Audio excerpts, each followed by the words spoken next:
Hello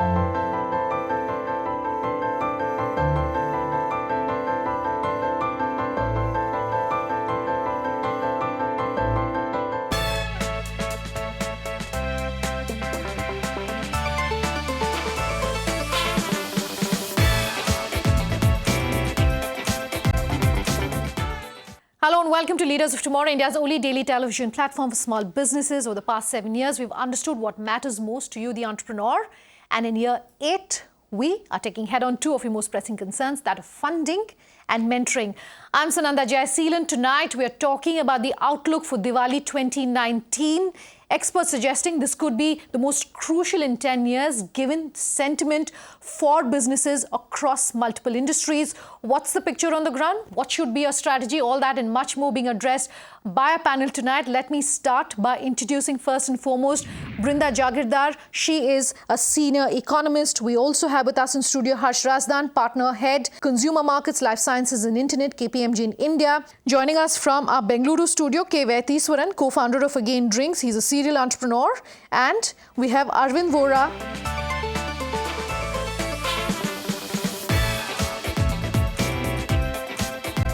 All right, to discuss really what the demand is looking like, what the sentiment is looking like, what should businesses do in what is looking like an extremely uncertain environment ahead of what should be the busiest season for demand for companies. I'm being joined by an expert panel here in studio and our Bangalore studios as well, and gives me great pleasure to welcome each of them, Arvind, Harsh, Ms. Jagirdar, Mr. Vaiteeswaran. Yeah, Sunanda, thank you for having me here. Such a pleasure having each of you experts here with us to talk about consumption and demand ahead of Diwali for small businesses. Let me kick this off. I do know that the big picture when we're talking about the economy is definitely not looking good. But let's discuss the headlines and to get each of you as opening comments to talk about, how you're really seeing what's happening in the economy.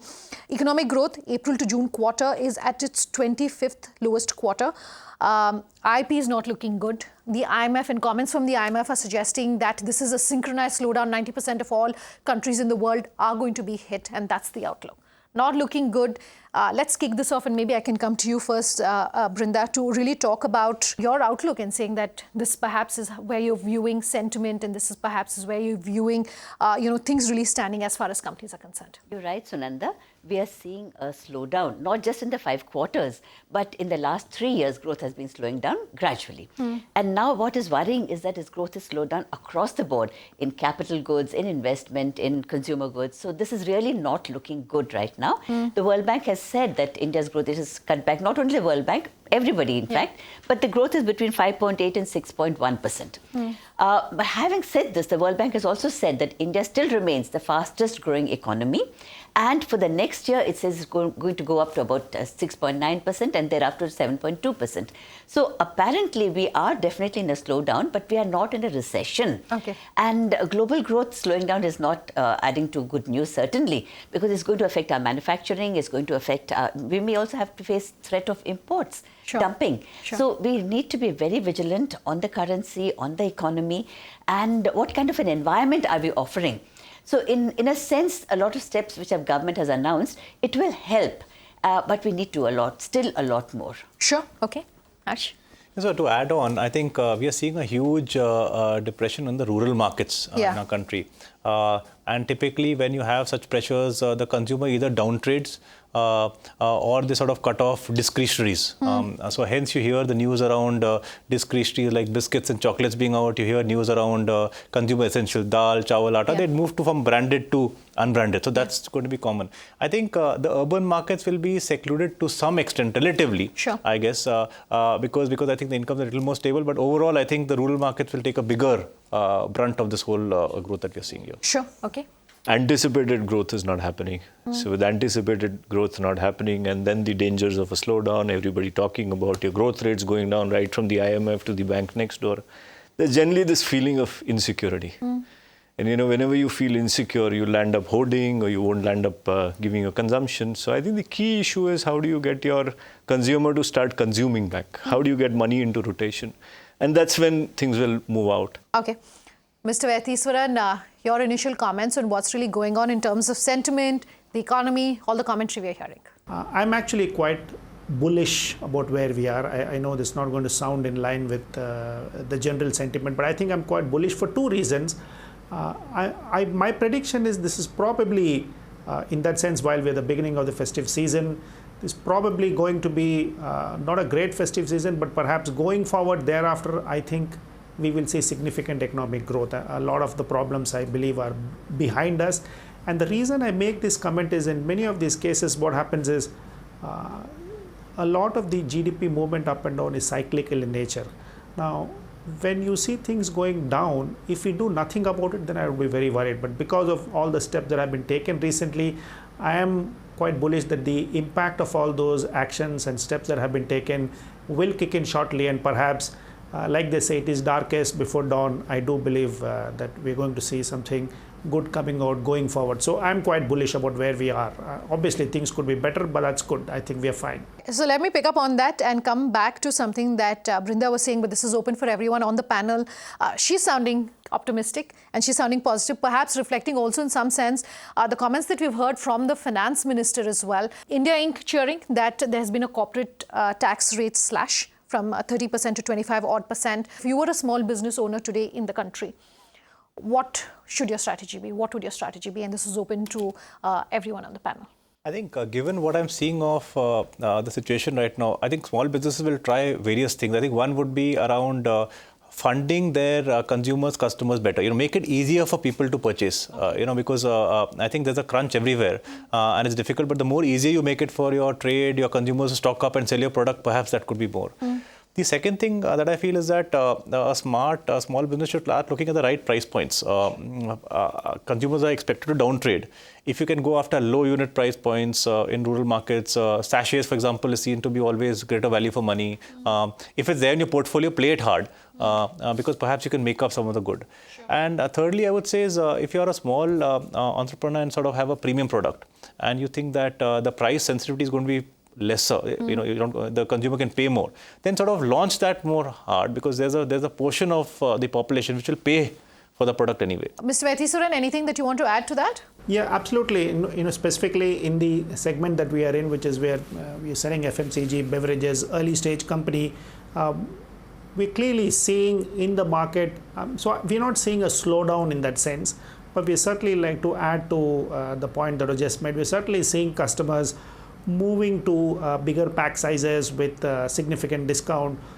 One of the things that is happening is the fact that more people are grabbing the discount that are available online is in a season where sentiments are likely to be depressed.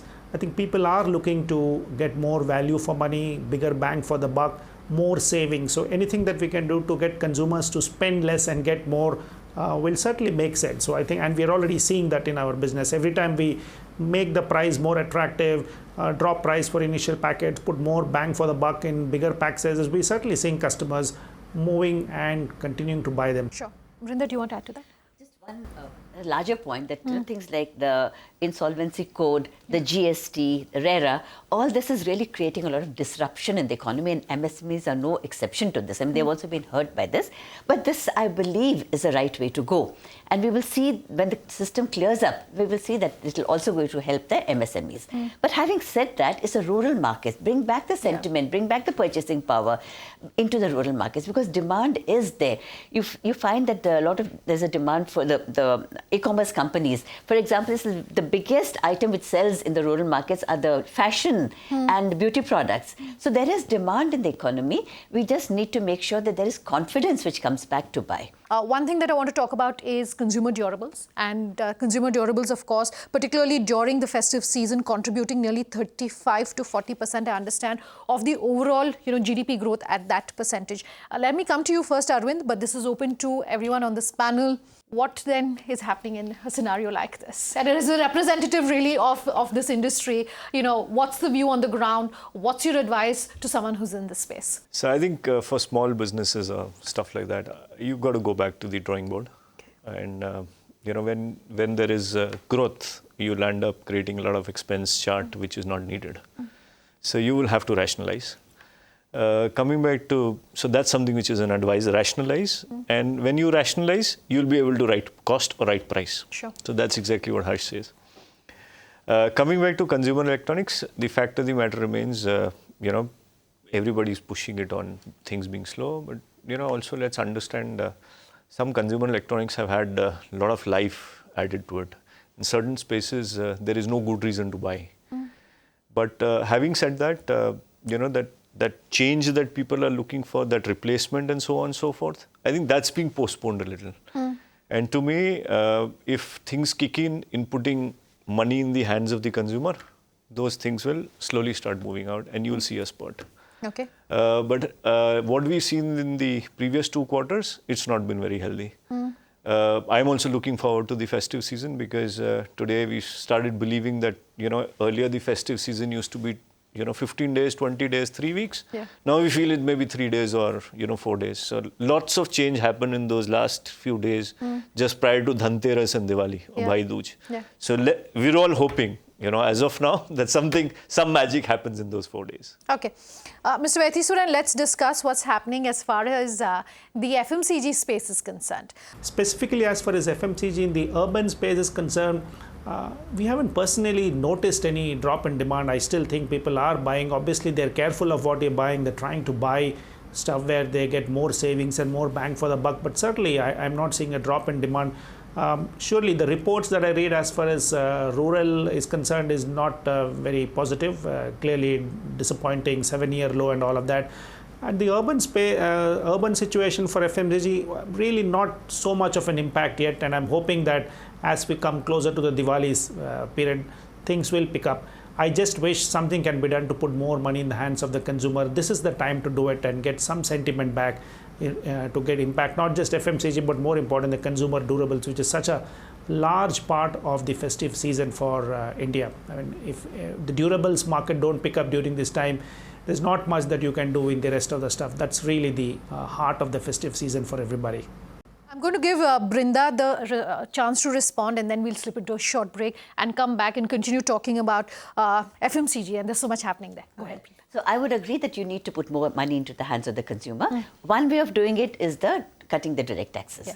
Another way is quicker refunds of taxes and duties. So for individuals as well as corporates, especially the MSMEs.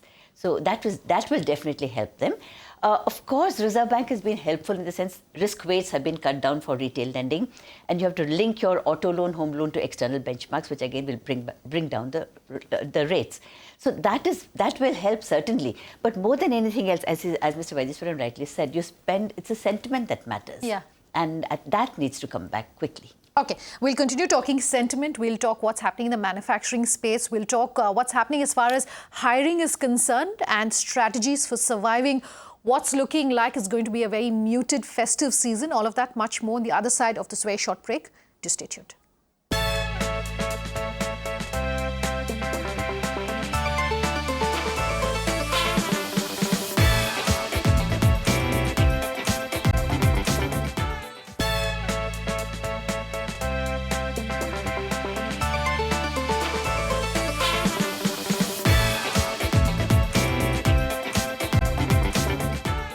Welcome back with us here on Leaders of Tomorrow. And tonight on The Crux, we are talking festive demand, what you, the small business entrepreneur, should know when it comes to the outlook on the economy and how to prepare for what's turning out to be a not so happy, perhaps, festive season. FMCG volumes, I understand, down to about 3.9% Y-on-Y versus 13% Y-on-Y, of course.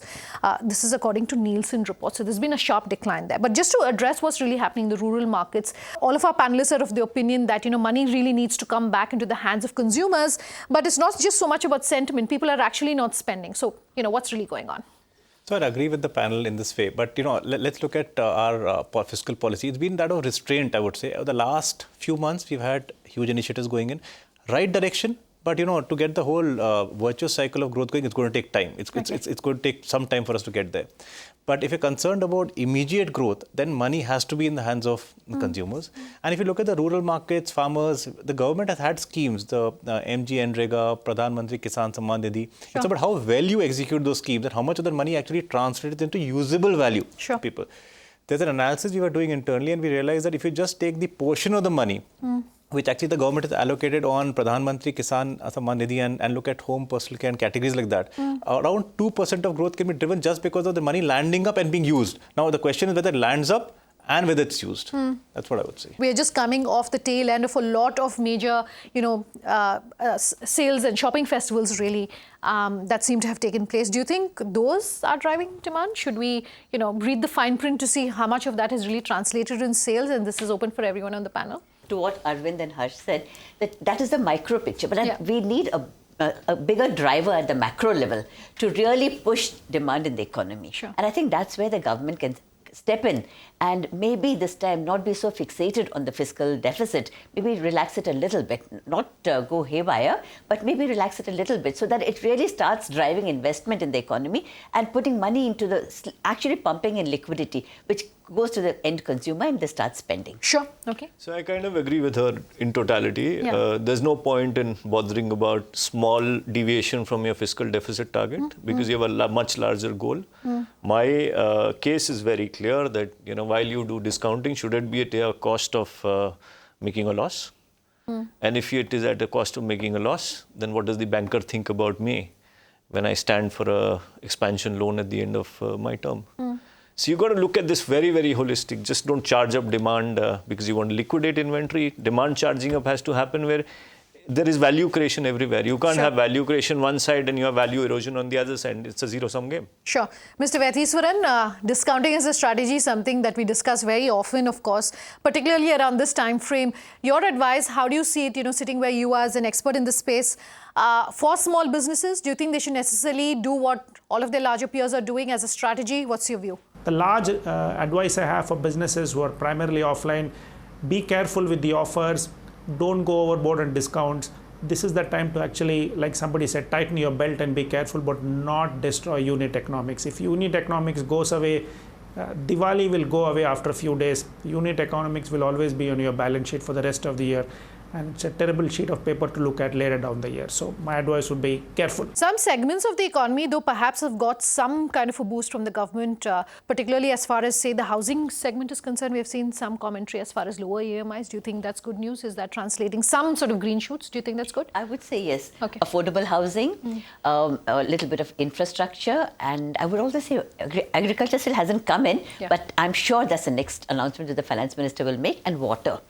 So it's these areas, and of course something in the auto sector. So we will definitely see some green shoots coming in from these sectors. But there are also other sectors which are growing, which have potential, but which haven't received attention. I would say food processing, for example. And there are many others, healthcare, education. A lot of it could come in, provided there is some loosening of the regulations. Okay. We've run out of time on this panel, so I'm going to take closing comments. Let me come to you first, Mr. Vatheeswaran. In the FMCG space, of course, we talk very often about also hiring.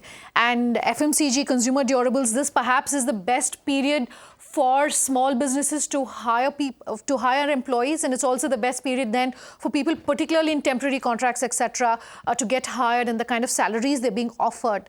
Do you have any concerns really on perhaps whether any of the numbers of previous years could be met? What's your outlook?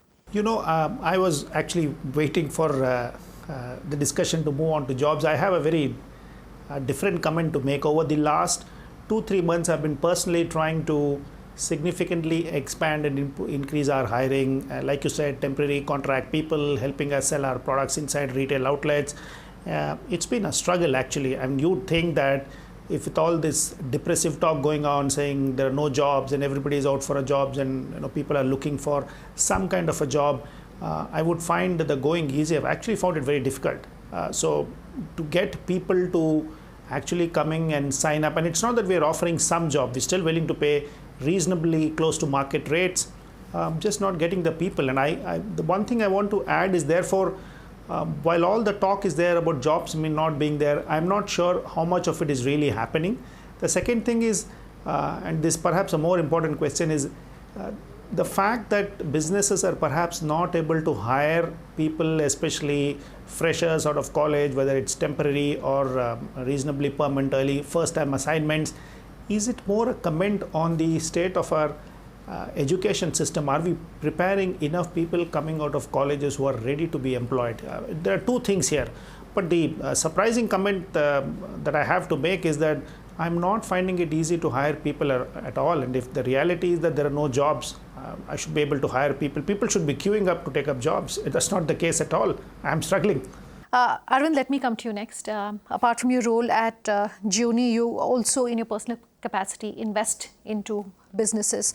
In this scenario, what perhaps are there any pockets that are looking good if you were to look at it from an investor's point of view? Well, at an investor's point of view, values are eroded right now, so it's looking good. Okay. So no, I think adversity at times gets the best out.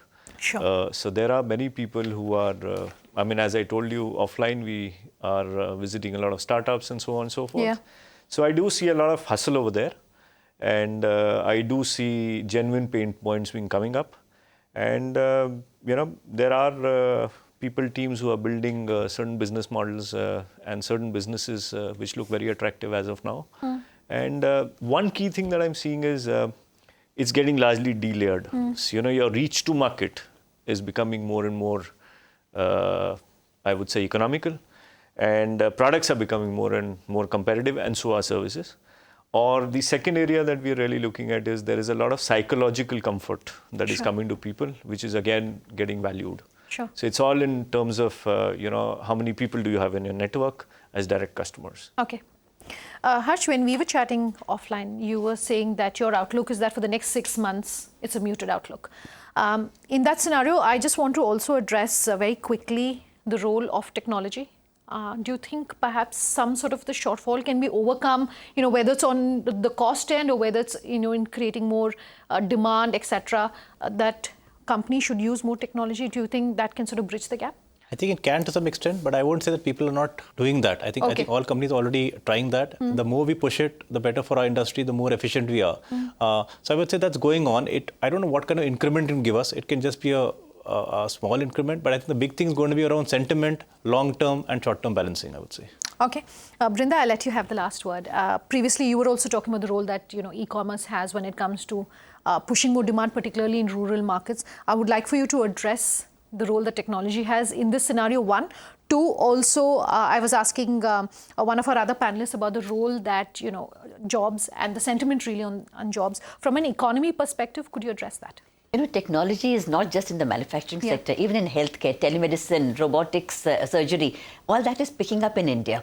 So there is a lot of scope for jobs, for scope for work in every field using technology. Using technology, we can really, because now we need to grow from 2.8 trillion to a $5 trillion economy. And here it'll be only disruptive growth that can get us there, not business as usual. So for that, we will need technology. All right. On that note, Brinda, Mr. Vatheeswaran, Harsh, Arvind, thank you so much for your time here on the show. We've run completely out of time on this panel, but if you have any feedback for us, you have any questions for any of the experts on this panel, our contact details up on your screens in just a moment. Do let us know. With that, from all of us here at the Leaders of Tomorrow team, wishing each and every one of you a very happy Diwali. Good night. Thanks for watching.